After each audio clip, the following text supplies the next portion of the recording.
Esta é uma produção da sociedade civil com apoio da Fundação de Cultura Cidade do Recife e Secretaria de Cultura do Recife, através do edital de ocupação da programação da Freicaneca FM. Vai, Caneca! Desce essa ladeira! Tá com medo, menino? Oxe, menino, tá muito alto, faz isso não! Vai, Caneca! Solta o freio! Solta o freio! Solta o freio! Olá, queridos ouvintes da Rádio Freicaneca FM. Estamos começando agora mais uma edição do Solta o Freio, o nosso programa sobre mobilidade, bicicleta, sustentabilidade, democracia e muito mais. Se você tem uma campanha na bike, toca ela agora para todo mundo saber que você está antenado no Solta o Freio aqui na Freicaneca FM. Nos vocais, como de costume, sua apresentadora e cicloativista favorita, Tuane Teixeira. Esse é o Solta o Freio, o seu programa sobre duas rodas e na força do pedal, realizado pela Associação Metropolitana de Ciclistas do Recife, a AMICiclo. No programa de hoje, iremos falar sobre Política Municipal de Mobilidade Urbana do Recife, a PMMU, aprovada por maioria na Câmara de Vereadores no dia 13 de dezembro do ano passado. A PMMU representa a base do Plano de Mobilidade Urbana e representa uma vitória para a ciclomobilidade do Recife, que depois de 9 anos de atraso, finalmente sai da lista de cidades com mais de 20 mil habitantes que ainda não havia elaborado seus planos.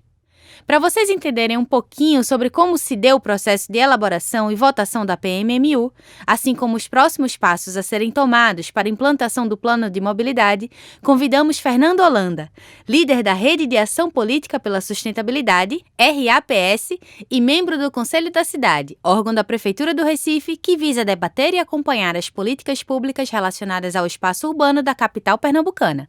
No dia 13 de dezembro de 2021, foi aprovada na Câmara dos Vereadores do Recife a Política Municipal de Mobilidade Urbana, PMMU.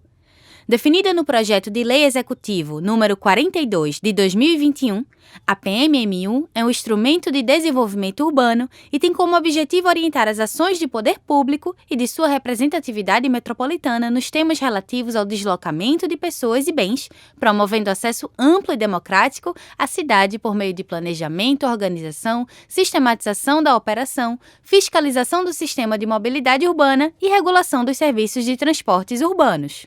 A primeira possibilidade de votação da PMMU foi lá em 2013, durante a primeira gestão do então prefeito Geraldo Júlio, que retirou o assunto da pauta alegando ainda ser necessário mais estudos e informações técnicas. O projeto foi reescrito e então aprovado pelo Conselho das Cidades em 2018. Foram 5 anos de intensos estudos e pesquisas com ampla discussão com a sociedade civil.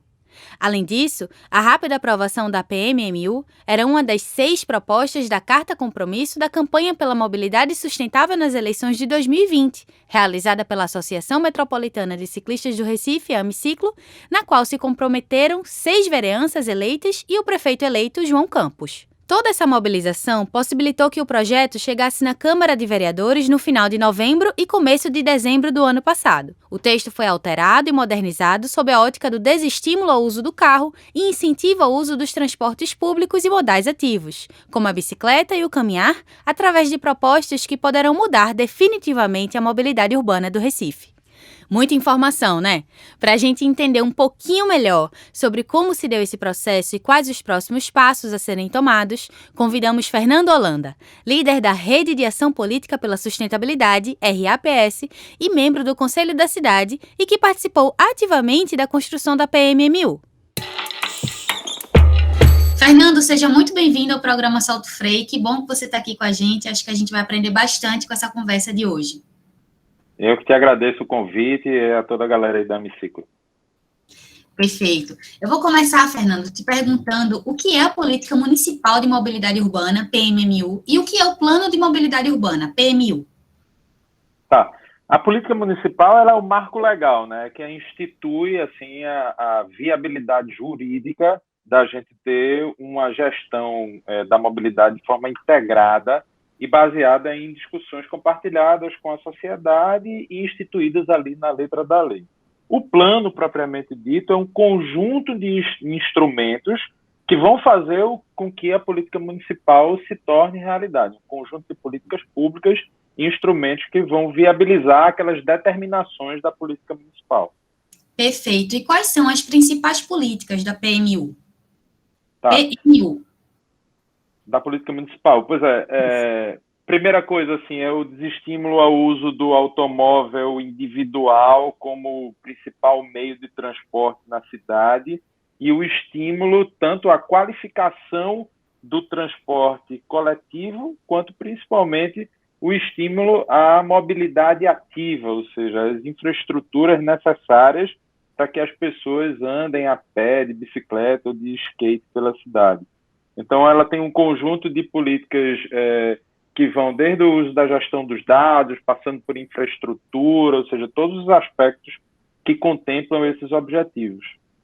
Bem, isso me soa como benefícios maravilhosos, né? Então, a que se deve, então, o atraso da aprovação da Política Municipal de Mobilidade Urbana do Recife, no caso, a PMMU? Tu consegue identificar? Claro, eu acho que o atraso ele é maior, tá? Do plano de mobilidade como um todo. Vale lembrar que ele chegou a ser apresentado no apagar das luzes da gestão do então prefeito João da Costa, 10 anos atrás, lá em 2012. Esse projeto foi retirado e as discussões foram reiniciadas, envolvendo diversos atores da sociedade, como o Observatório do Recife, a própria Amiciclo, a Ares, que coordena o Recife 500 anos. E depois de 5 anos é que a gente veio a ter a apresentação efetiva da Política Municipal de Mobilidade Urbana, que é o marco zero aí da implantação do plano de mobilidade. O texto da política municipal ela foi aprovado no dia 12 de abril de 2019. Eu não vou esquecer a data porque foi o dia do meu aniversário. Eu fiquei super feliz que a gente conseguiu fazer uma aprovação consensual, talvez a única nos últimos 3 anos do Conselho da Cidade. Infelizmente, houve um grande atraso, a gente teve pandemia no meio, entre essa data da aprovação e a apresentação do projeto para a Câmara dos Vereadores, que aconteceu mais de 2 anos depois, no dia 17 de dezembro de 2021, o último agora. Foi um baita de um presente, não foi não? O presente foi no dia do meu aniversário, lá em 2019, mas em 2021 a gente não ficou muito feliz, porque a gente constatou, a partir de uma análise do conselheiro Daniel Valência, que representa a Amiciclo no Conselho da Cidade, que aquele texto que foi enviado à Câmara Municipal não foi o texto aprovado no Conselho da Cidade. E isso chamou muito a atenção da gente e fez com que houvesse um grande esforço de revisão do texto, e o que culminou aí na apresentação, através da Amiciclo, aí com vereadores que acataram as sugestões, mais de 45 emendas, das quais 18 foram aprovadas, 18 emendas super importantes, que retornam a qualidade do texto original que havia sido aprovado no Conselho da Cidade. Perfeito. Agora eu vou te fazer uma pergunta que é: por que Recife precisa de um plano de mobilidade? Os tecnocratas dirão que é para acessar os orçamentos da União, para fazer as infraestruturas necessárias. Eu prefiro acreditar, Tuane, que o que a gente tem na política municipal de mobilidade urbana é um grande pacto da sociedade para que a gente deixe as vergonhosas posições que o Recife já ocupou como a capital que mais mata no trânsito e o mais recentemente publicado, inclusive essa semana que a gente está fazendo essa entrevista pela Amiciclo, como entre as 12 cidades brasileiras, aquela onde mais se gasta tempo no congestionamento de tráfego. Mais de 16 dias de trabalho o trabalhador perde no congestionamento de trânsito aqui nessa cidade. Então, acho que a política municipal e o plano de mobilidade são grandes pactos que a sociedade faz para que a gente tenha, de fato, uma cidade mais saudável e sustentável, tendo na mobilidade a grande expressão disso. Fernando, segura só um pouquinho que a gente vai fazer uma pausa bem rapidinho. Já tem mais pergunta. No segundo bloco do programa, a gente continua com a segunda parte da entrevista. Mas antes, vamos dar aquele tempinho de respiro no pedal, com uma musiquinha delícia pra tu escutar enquanto bebe aquela aguinha gelada no meio da beberibe, tá ligado? Solta o play! Turn. What goes around, hey, turn. Turn the music up. Yeah. Goes around, comes around. What goes like goes a cycle. Everything that comes around goes around. Before it goes down, get you some Life goes in cycle, what comes around goes around. So before it goes down, nigga, get you some icicles. Order mom before all of y'all's. Wristwatch got a Russian face like an oligarch. 12 o'clock, boy, silly nice. Willie in traffic, I'm Philly nice. E.T. on the handles. Handlebars like a Xanax. Sham guard with the N1 moves. Throw that shit around your neck. Right quick, broke boys get fixed. Right quick, nice Sylvester with these bike flips. That's a full cab and a backflip. Sidebar. Arms stretch your T like I nailed it. Rap moving slow like a creep. Shirt in the breeze like I'm sailing. And I walk in my sleep, I can't help that. When's the last time I asked for some help that I couldn't get from nobody else yet? I couldn't get from nobody else that. When's the last time I asked for some help that I couldn't get from nobody else yet? Nobody. I don't get weak in the knees, honey spread out like a fan. Perfect like some Gucci sandals. Open the sky, get an handful. Torso marked up like a vandal. How you not fucking with cash? God give you what you can handle. Give you what you can handle. I got the grip like a handle. And I'm biking with me and my Daniel. AD's got the angels, TV's got the angles. I'm breaking. I'm biking slow-mo. Maybe the 4 will excite in a smoke. I'm cold when the temperatures dip below 70. How can I be bird around LA coast? The diamonds is plural, the Tiffany brooch. On my lapel at the table, I'm giving a toast. The first wedding that I've been in my 20s. Thinking maybe someone is not something to own. Maybe the government got nothing to do. Thinking maybe the feeling just comes and it goes. Think I want me a little one, I look like my clone. Me and my baby can do on our own. I landed a trick on my impossible. I'm fucking with Eddie, I'm watching my toes. 24 hours like they never close. I'm biking these blocks, yeah. Since been ball, I solo this ice up at Slauson. I'm biking uphill and it's burning my quads.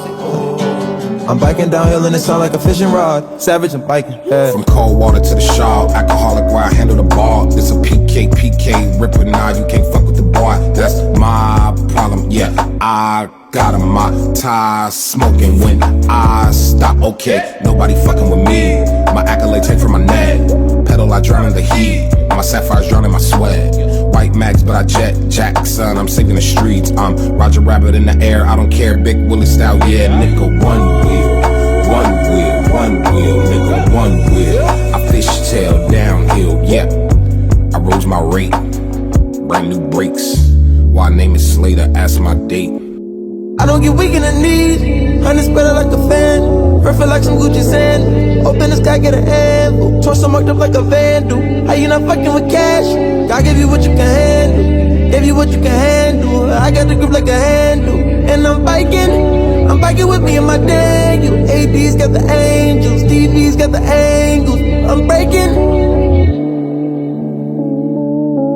Got it back up, got it back, got it back, got it back up, got it back up, get it back, got it back up, get it back, got it back up, got it back, got it back,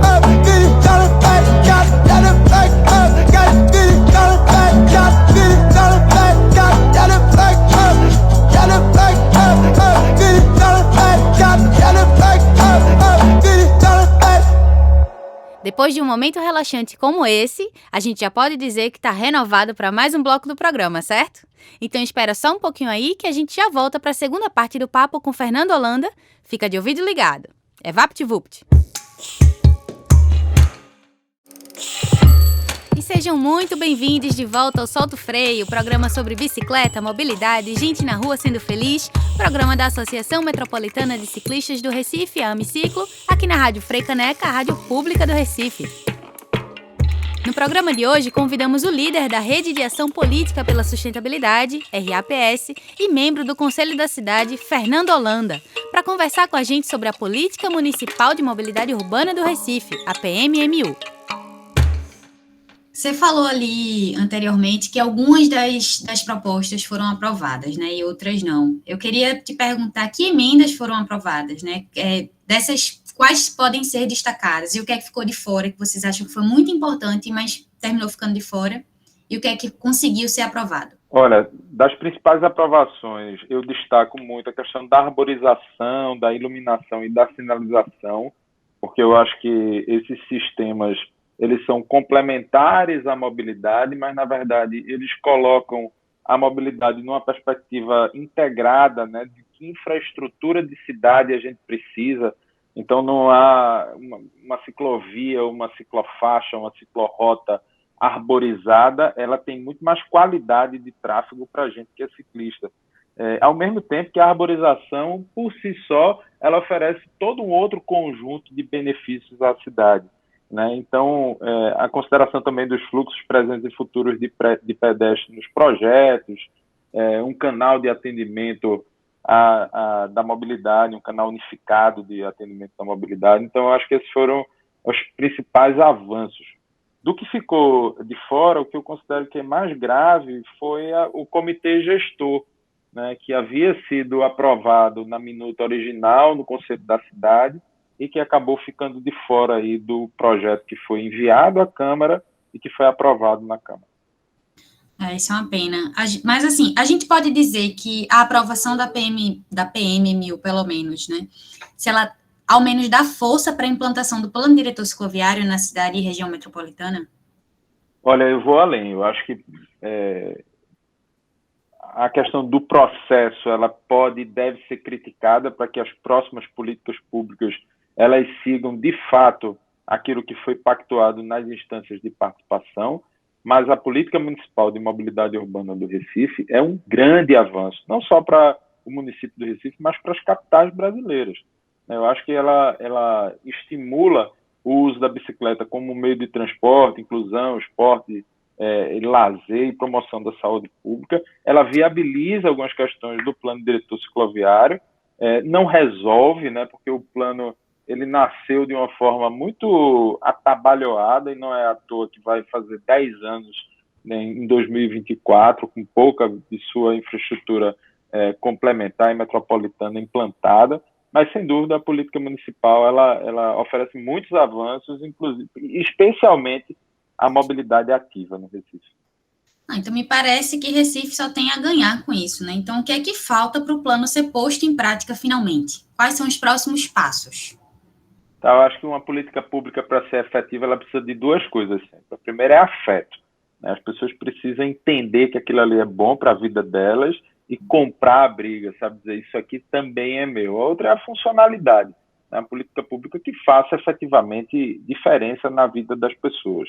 Existem alguns estudos e instrumentos legais que precisam ser viabilizados para que o plano de mobilidade aconteça. Alguns deles já estão acontecendo, como manual de calçadas, manual de arborização, mas o que a gente precisa mesmo é do engajamento das pessoas, que as pessoas ouçam o que a gente está conversando aqui, que as pessoas sigam a Hemiciclo no Instagram, que sigam lá as matérias muito bem publicadas pela Roberta Soares no JC, e acompanhem o dia a dia da mobilidade, que eu prefiro chamar de mobilidade humana no Recife, para fazer com que o plano aconteça. Que colocação bonita, que conversa gostosa. E um beijo para a Roberta também, maravilhosa, sempre com pautas muito, muito importantes. Fernando, eu agradeço demais o tempo que você disponibilizou aqui para a gente. Eu acho que foi muito rico hoje, a gente aprendeu bastante. Obrigada pela participação aqui no Solto Freio. Eu que te agradeço, Tony. Valeu demais. Antes da gente se despedir, quero deixar vocês com um trecho do texto Grandes Avanços, escrito por Henrique Peñalosa para a revista Pisiagrama. Escute agora na voz de Rebeca Santos. As cidades de países em desenvolvimento que irão dobrar ou triplicar sua área edificada durante as próximas décadas têm a oportunidade de criar ambientes humanos melhores do que os que já existem. Esses ambientes, férteis para a felicidade, podem atrair e preservar pessoas altamente qualificadas e criativas, e assim promover o desenvolvimento econômico. Em nossa era pós-comunista, o modo como as cidades são criadas e organizadas pode promover inclusão social e igualdade na qualidade de vida. Um modelo urbano diferente pode ser criado, se for adotado como via de regra um princípio democrático básico, a preponderância do bem público sobre o interesse privado. Embora Bogotá, onde fui prefeito de 1998 a 2001, ainda seja longe de ser um modelo, nós e outros fomos capazes, rápido e radicalmente, de transformar as relações de seus cidadãos com o espaço urbano, priorizando a felicidade das pessoas sobre a mobilidade dos carros. À medida que as cidades de países em desenvolvimento crescem economicamente, o automóvel se torna a maior fonte de deterioração da qualidade de vida. As estradas largas, de alta velocidade e perigosas de serem atravessadas tornam-se cercas em um pasto de bois, separando os bairros e fazendo a cidade menos humana. As crianças são mantidas fechadas dentro de suas casas, com medo de veículos motores, e somente podem sair desacompanhadas quando deixam de ser crianças. Muitas vezes não há calçadas. Mesmo quando há, as vagas de estacionamento de carros são construídas para dentro delas. Os carros simplesmente estacionam nelas em um ritual simbólico que ilustra a desigualdade da sociedade. As pessoas que possuem carro próprio, que são minoria, são cidadãos de primeira classe, enquanto os pedestres não. A ausência de restrição ao uso de carros demanda investimentos ilimitados nas infraestruturas viárias, que consomem os escassos fundos públicos. Esses fundos deveriam ir, por sua vez, para o suprimento de água, para escolas, parques e outras necessidades básicas da população. O inchamento da infraestrutura viária também facilita a migração dos grupos de alta classe para os subúrbios de baixa densidade, inviabilizando um transporte público de qualidade, baixo custo e alta frequência. À medida que o tráfego piora, priorizam-se sistemas de transporte ferroviário extremamente caros, ao invés de se reduzir o espaço dos carros nas ruas para que sejam implantados sistemas de ônibus de qualidade. Essa escala de prioridade corrói os recursos públicos e impede a solução dos problemas sociais e urbanos ainda mais profundamente. Bogotá começou a instituir a gestão pública responsável, o que significou a redução da burocracia, o aumento das taxas de investimento e a privatização de algumas tarefas governamentais, como a coleta de lixo. As necessidades essenciais para a sobrevivência humana, como o abastecimento de água, foram alcançadas através de uma eficiente gestão de recursos e de subsídios cruzados, bem como do aumento de impostos para as camadas mais ricas da sociedade. Quase metade de Bogotá, uma cidade de 7 milhões de pessoas, a 2.600 metros de altitude, cresceu de forma espontânea e ilegal, geralmente nas regiões montanhosas de difícil acesso. Ainda assim, 99% da população tem hoje acesso à água limpa na torneira de casa. A melhoria das favelas, com grande participação das comunidades, era a prioridade. As melhorias incluíam títulos de propriedade, enfermarias, escolas de qualidade, parques e espaços públicos propostos, desenhados e construídos pelas comunidades, financiados pela prefeitura, mas geridos junto às organizações comunitárias. O objetivo, todavia, não deve ser a melhoria das favelas, mas a sua supressão. Em Bogotá, criamos o que poderia ser chamado de uma empresa dona da cidade, que adquire terra ao redor da cidade e a urbaniza com qualidade. Grandes parcelas de terra são designadas aos incorporadores para que, em um prazo máximo de 2 anos, ofereçam casas a um custo baixo e pré-estabelecido. A maior parte da terra em volta da cidade deve integrar os bancos de terra. Essa é uma maneira de garantir a habitação de baixo custo em ambientes urbanos de qualidade para que, então, sejam evitadas as ocupações ilegais. Fomos além da satisfação dos meios básicos de sobrevivência e começamos a implementar um modelo diferente do apresentado pelas cidades desenvolvidas. O uso do carro foi restringido e 40% deles tiveram obrigatoriamente que estar fora das ruas durante 6 horas todos os dias no horário de pico. Dissemos explicitamente que controlar os engarrafamentos era um meio de se promover o desenvolvimento das altas densidades urbanas e o uso do transporte público. Em resposta a um referendo, a primeira terça-feira de fevereiro de cada ano foi decretada como o Dia Sem Carro, ocasião em que todos os deslocamentos eram feitos por transporte público, bicicletas ou a pé. Dezenas de milhares de carros que costumavam estacionar nas calçadas foram removidos e centenas de quilômetros de calçadas largas, bem iluminadas e arborizadas foram construídas. Desde 1982, as ruas principais de Bogotá têm sido fechadas para o tráfego aos domingos, a fim de que os ciclistas e pedestres possam aproveitá-las. Estendemos o fechamento para 120 quilômetros de estradas por 7 horas. Todo domingo, mais de 1,5 milhão de pessoas saem para usá-las. Mais de 350 quilômetros de ciclovias protegidas foram construídos. Como consequência, o ciclismo atingiu 4,1% da população da cidade, sendo que a porcentagem anterior era mínima. Isso vai além dos números. Um ciclista de baixa renda pedalando em uma ciclovia protegida simboliza que um cidadão com uma bicicleta de $30 é tão importante quanto um cidadão com um automóvel de $30 mil. Se a mobilidade segura para os que não possuem um veículo motor é um direito, o fornecimento de calçadas de qualidade e de ciclovias protegidas em todas as estradas não é uma opção, mas um elemento básico da democracia. Restringir o uso do carro e criar uma cidade mais amigável para o pedestre é o principal objetivo. Todavia, isso também libera os recursos que seriam, por outro lado, gastos na construção e na manutenção da infraestrutura das ruas. Em Bogotá, isso nos permitiu construir um número formidável de enfermarias, escolas, livrarias e parques de qualidade. Alguns questionam a importância dos espaços públicos para pedestres em uma cidade pobre que está em desenvolvimento e com muitas necessidades não atendidas. Todavia, é precisamente nessas sociedades que eles são mais importantes. Durante o período de trabalho, um executivo de alto padrão e o empregado mais mal pago estão igualmente satisfeitos. Eles encontram seus colegas de trabalho e fazem suas tarefas usuais. É quando eles deixam o trabalho que as grandes diferenças surgem. As pessoas de alta renda vão para grandes casas, geralmente com jardins, e têm acesso aos clubes, casas de campo, férias, restaurantes e concertos. Mas os cidadãos de baixa renda e suas crianças não têm tempo de lazer alternativo diferente da televisão, com exceção dos espaços públicos para pedestres. Fornecer bons espaços públicos deve estar no programa de trabalho de um governo democrático.